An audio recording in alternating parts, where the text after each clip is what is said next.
Hello, BookTube. I hope you're feeling well rested and perhaps well irrigated, because I have another Steve probe for you. For those of you who might be new, might not have gone through the huge back catalog on this channel, a Steve probe is where I take advantage of this weird parasocial relationship to ask you all sorts of nosy questions.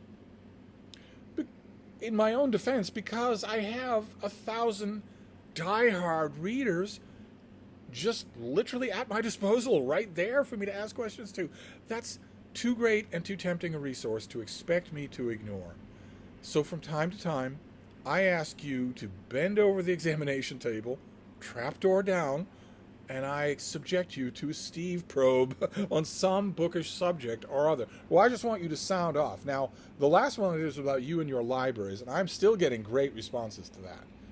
A lot of you understood on intuitive level what I neglected to mention discreetly in that video, which is that in this case, I want you to send me all your thoughts on the subject. Just don't expect me to respond. I'm amassing all this stuff. I'm learning from it. But if you're sending me, obviously in this case, if I'm asking about your library use, I'm going to want as much detail as you can give me. I'm going to be interested in it. And a lot of you have done that. Sent me long emails about your library use, not only now, but in the past, through your life. And you haven't expected a response, much less a response of equal length. And that's wonderful, because that was never my plan. I should have made that clear. With Steve probes, I'm just amassing information. I'm probably not going to respond. Certainly not at the same length. And I'm still getting those responses, and that's great. That's a great thing about these probe videos, is that there's no cutoff point for when the responses will happen. Today I have another subject, though. Today I want to talk about you and books and money. I want to ask about books and money. How much money do you spend on books? Let's say in a year. I did a rough calculation, and those of you who have maybe been here in person, when it comes time to count up what the night's restaurant order is going to cost, will know that my rough calculations are not to be trusted. I am absolutely terrible at math of any kind. But nevertheless, I did a rough calculation, and I think that I spend about $2,000 a year on books. And that's because I shop at a used bookstore. And that used bookstore has lots and lots of books for $1, $3, and $5. So that maximizes a number of books without maximizing a number of dollars. I think roughly that's what it is. I'd be amazed if it was twice that, and I'd be amazed if it was half that. So I'm going to stick with that. About $2,000 a year. I never pay for ebooks. Not only have some of you been very kind over the years to send me ebooks, but also there's a proliferation of free ebooks online. A proliferation of them. I might pay the nominal fee for Amazon, for Kindle Unlimited, but I never pay for just an individual ebook. Never. I get all sorts of daily deal ebook emails. You give them your email, and they send you that day's blast of here are all the books. And many of those have them broken down by price tiers: $3, $3.99, $2.99, $1.99, 99 cents. I ignore those. I completely ignore them. And when I get a couple of those things are just blasted free ebooks, and in the ones that have prices, often at the bottom there will be a free ebook. I get all of those, unless it's just something ridiculous where a cat solves a murder mystery. Otherwise, I get them all, because who knows if I won't find a new favorite author, a new author I would like to follow, a new author I would like to buy their ebooks. That does occasionally happen. So I shouldn't say I never pay for an ebook, but it's very rare. It's very, very rare.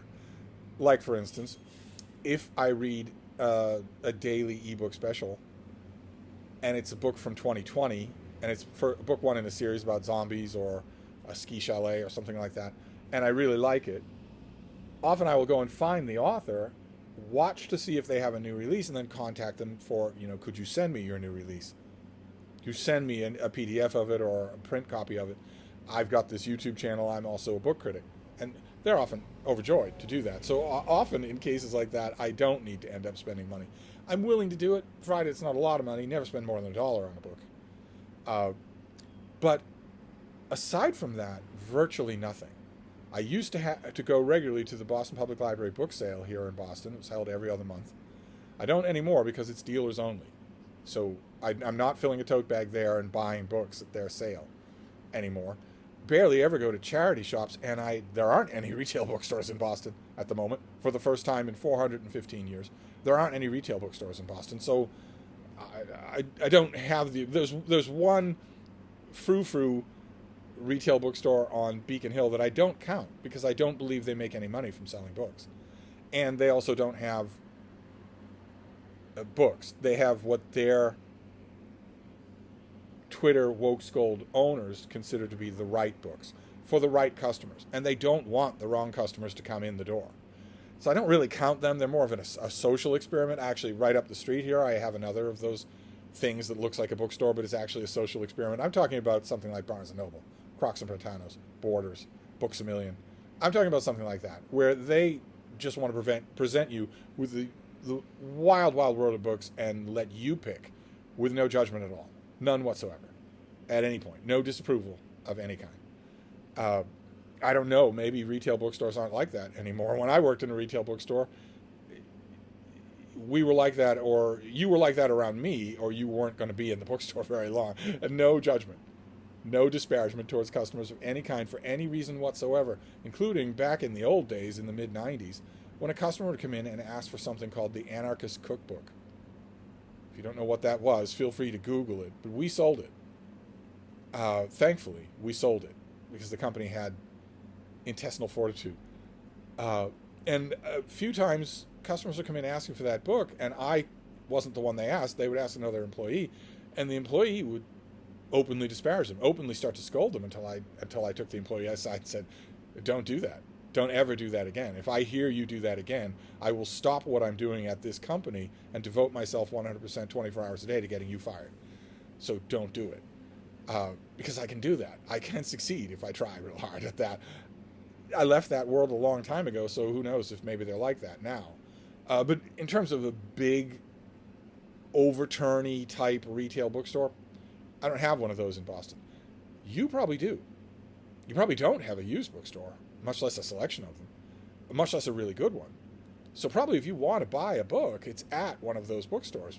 A lot of you that have been in touch with me over the years have said that your retail book buying is exclusively at a retail bookstore, but that you have to drive a long way to get there. There's not one nearby. And of course there's online. There's buying boxes and boxes of crappy mass market paperbacks on eBay. There's the Amazon Marketplace. There's Amazon and Kobo just selling books. There's the scandalously inflated price of original new release ebooks, none of which should be more than $2, some of which are $30 for a thing you don't even own. For some of you, that's the only option. The nearest retail bookstore is a 3-hour drive one way. So you might, every weekend or every other weekend, you might pile the kids in the car and make a day of it, but you certainly won't go there ordinarily. And so maybe that drives you online, or maybe that just cuts down your book consumption at all, sends you to libraries. That's my question. What is the relationship of your reading life to money? How many of the books that you read out of, let's say, 10 are books you paid for? How many books does the number of books that you buy in, let's say, a given week or a given month, let's say a given month, does the number of books that you buy in a month, used or new, is it less than it was 10 years ago, more than it was 10 years ago?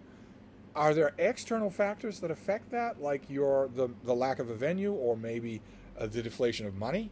Maybe you just don't have the cash that you once did. Do you set a book budget for yourself? Do you set a book budget for others in your household? Do you adhere to your book budget when you set it? Do you have a limit in terms of how much you'll spend at any kind of a bookstore, charity bookstore, used bookstore, new bookstore? Do you have a limit for any one visit? In other words, the main question that I'm asking here is, when you think about your reading life, when you think about books, how much of an impingement factor is money in those thoughts? Is it a large amount? Is it a second thought? Does it not enter in at all? I can say for myself that it really doesn't enter in much at all. My bookshop in downtown Boston is very cheap, and usually dealing with store credit there, either because some of you have been kind enough to call it in or because I have standing credit of my own. But I'm not really thinking about money if I'm talking about $1 and $3 books. Like I've said many times about my bookshop, the thing that stops me in any visit is not my budget. It's my back. It's how much can I carry? I'm carrying all this stuff back home. It's the weight limit is what stops me. Same thing has been true in other high volume book venues that I've known over time. Once upon a time, for instance, at the Strand Bookstore in New York City, it was the same way. It was weight that would determine when you were done, not your wallet.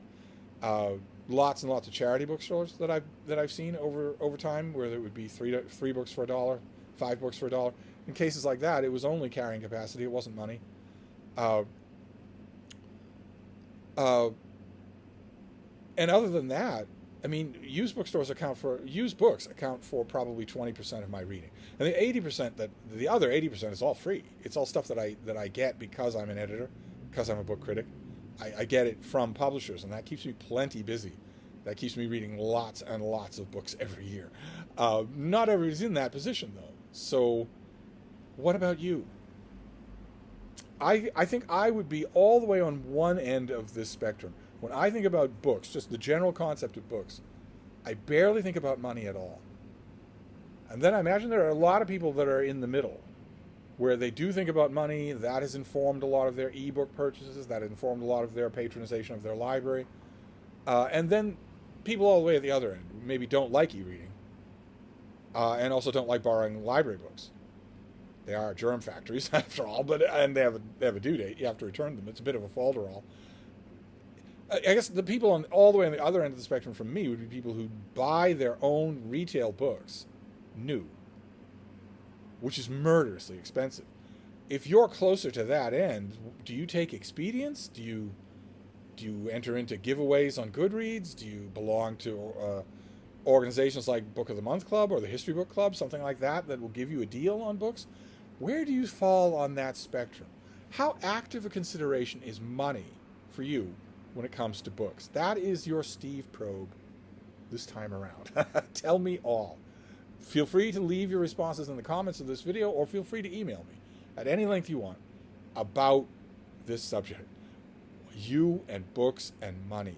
I want to hear all about it. I am bottomlessly curious as to where most of you fall. I want to know the exceptions. Is there anybody out there? Are any of you going to respond with, I never, ever, under any circumstances, pay any money for anything that I read? I would love to hear that.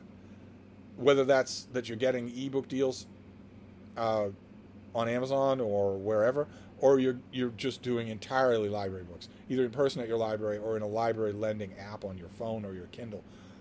That, and all the way to the other end. Maybe a couple of you are flush enough so that you go to the retail bookstore and just buy whatever you want. I had customers. When I worked in retail bookstores, I had customers that were like that. They would come in and say, well, I know they wait in line for me at my information desk, and then when they got to me, they'd say, all right, well, you kind of know my tastes, and I'm willing to expand those tastes for what you've been reading lately. What's new that's good? Let's go to the new release table, and you can load me up with things. And the first few times that I knew those customers, I would say, well, these things are expensive. And some of those customers, I'm thinking of a handful of them in particular, just sort of quietly, unobtrusively said, that's not an issue. Okay, that's absolutely fine. I don't imagine there are many people like that listening to this video, but if you're one of them, I want to hear from you too.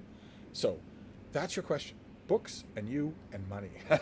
Feel free to bombard me. But anyway, I'm going to wrap this up, but I'll be back. Thank you, BookTube.